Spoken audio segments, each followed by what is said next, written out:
Halo semua, saya Adi Amurwanto. Dalam video ini saya akan menjelaskan tentang struktur kromosom eukariot.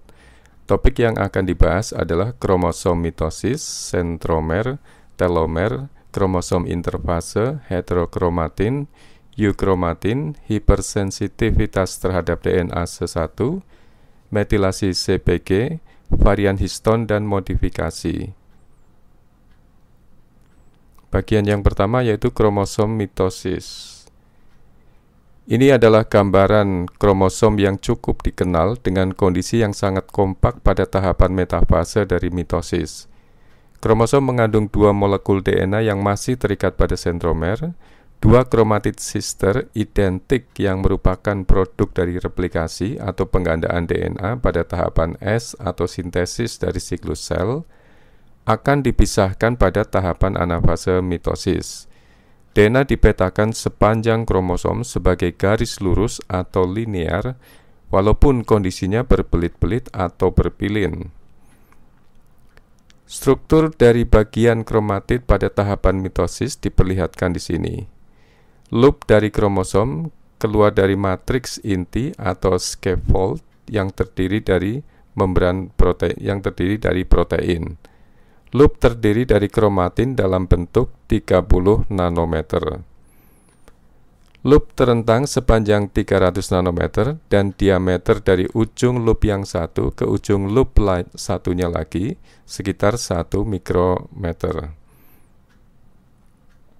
Berikutnya adalah sentromer. Sentromer merupakan daerah yang menyempit di mana dua kromatid sister dihubungkan pada kromosom metafase. Sentromer merupakan tempat kinetokor, yaitu suatu kompleks protein yang menempel pada mikrotubul yang merupakan benang spindle mitosis. Mikrotubul berfungsi untuk memisahkan kromatid pada tahapan anafase. DNA pada daerah sentromer pada yeast hanya tersusun dari sekuen 88 pasang basa yang kaya dengan A dan T, yang diapit oleh dua daerah yang sangat conserve kadang diterjemahkan sebagai lestari atau sekuen yang dipertahankan pada sekuen-sekuen lainnya, dan pendek, walaupun pada mamalia, sentromer nampaknya lebih panjang sekuennya dan diapit oleh sejumlah besar DNA berulang yang disebut DNA satelit. Berikutnya, telomer. Telomer adalah sekuen DNA khusus yang membentuk ujung molekul DNA linear dari kromosom eukariot. Suatu telomer terdiri dari ratusan kopi sekuen berulang pendek 5'5'3", 5 TTAGGG 3 pada manusia, yang disintesis oleh enzim telomerase, yaitu suatu ribonukleoprotein dengan mekanisme yang berbeda dengan replikasi normal.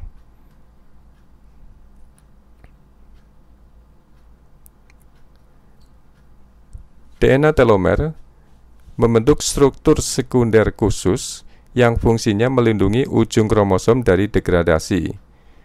Sintesis tersendiri dari telomer berfungsi sebagai pencegahan terhadap pemendekan secara bertahap dari kromosom sebagai akibat ketidakmampuan replikasi normal untuk mengkopi bagian ujung dari molekul DNA linear. Berikutnya adalah kromosom interfase.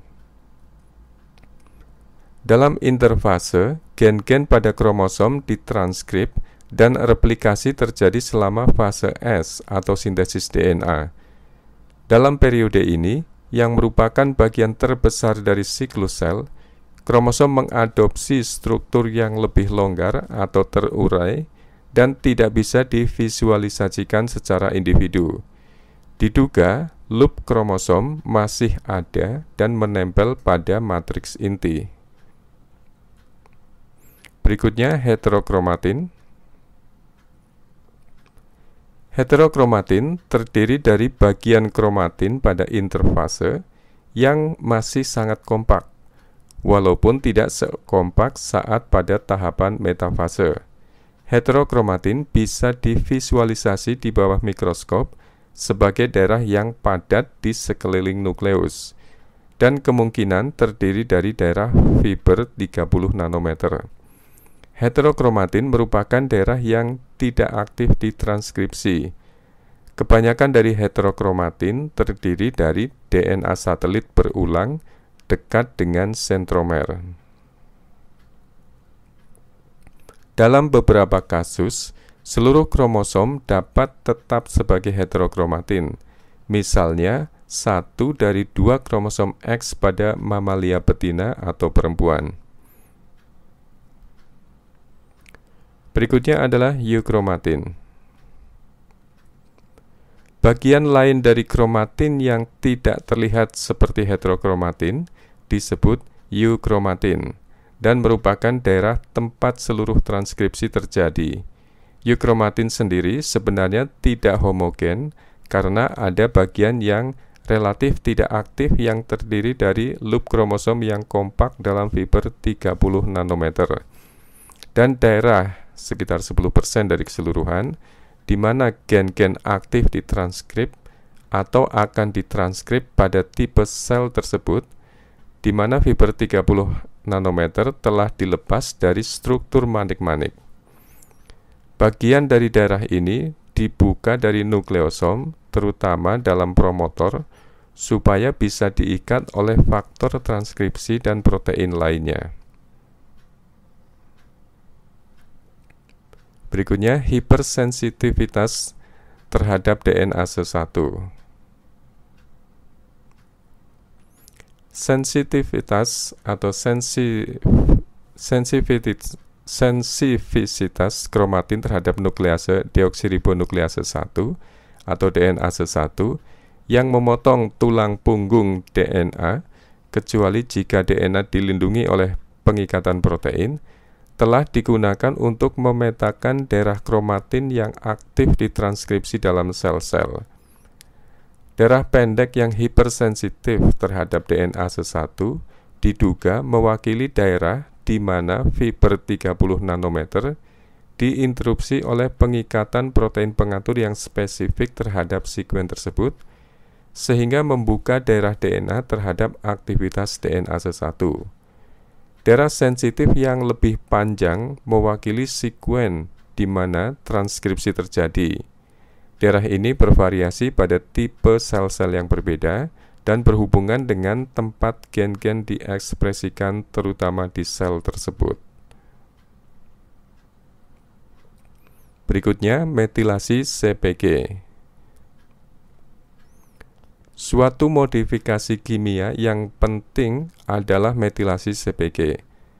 Metilasi terjadi pada C5 sekuen basa sitosin dari arah 53, 5 CG3. Daerah CpG atau CpG island normalnya dimetilasi pada sel-sel mamalia dan relatif jarang di seluruh genom. Metilasi CpG berhubungan dengan daerah kromatin yang tidak aktif melakukan transkripsi. Tetapi di seluruh genom ada daerah CpG yang tidak dimetilasi di mana proporsi di nukleotida Cg lebih tinggi dari rata-rata. Perhatikan di gambar ini, panjang daerah yang tidak dimetilasi, lihat tanda yang tidak dimetilasi, garis ya, hanya garis saja. Ini garis kecil ya. Ini sekitar 2000 pasang basa atau 2 kilo basa dan sensitif terhadap DNase 1. Daerah CpG di sekitar daerah promotor gen-gen yang diekspresikan pada hampir semua tipe sel disebut housekeeping gene atau gen-gen yang ekspresinya terus-menerus karena punya fungsi untuk pemeliharaan dan sebagian besar bebas dari nukleosom. Berikutnya, varian histon dan modifikasi. Mekanisme utama dari kromatin untuk menjadi kompak dan terurai atau longgar berkaitan dengan protein histon yang melakukan pengepakan. Perubahan jangka pendek dalam pengepakan kromosom selama siklus sel diatur dengan modifikasi kimia protein histon. Misalnya, kromatin yang secara aktif ditranskrip berhubungan dengan asetilasi residu lisin dalam daerah ujung N dari histon inti. Sedangkan kondensasi kromosom pada saat mitosis dilakukan dengan fosforilasi histon H1.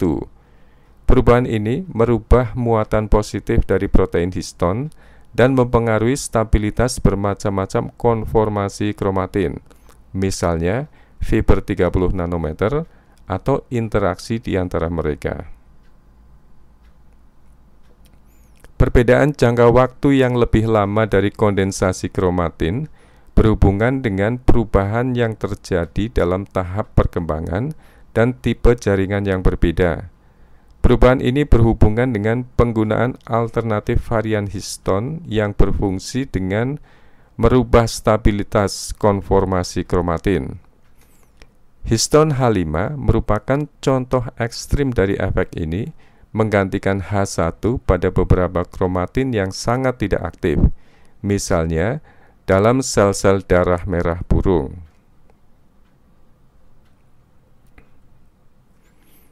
Demikianlah pembahasan kita tentang struktur kromosom eukariot. Semoga topik ini menambah wawasan saudara. Jika ada yang masih kurang paham, silahkan diulang atau direview sampai saudara benar-benar paham. Silahkan beri masukan ke saya apabila ada kesalahan tulis atau lisan, atau komen di bawah untuk perbaikan pembelajaran yang akan datang. Komen saudara sangat bermanfaat bagi perkembangan channel ini. Jika saudara anggap video ini bermanfaat, silahkan share ke teman-teman saudara yang membutuhkannya. Tetap semangat dan fokus dalam belajar. Terima kasih.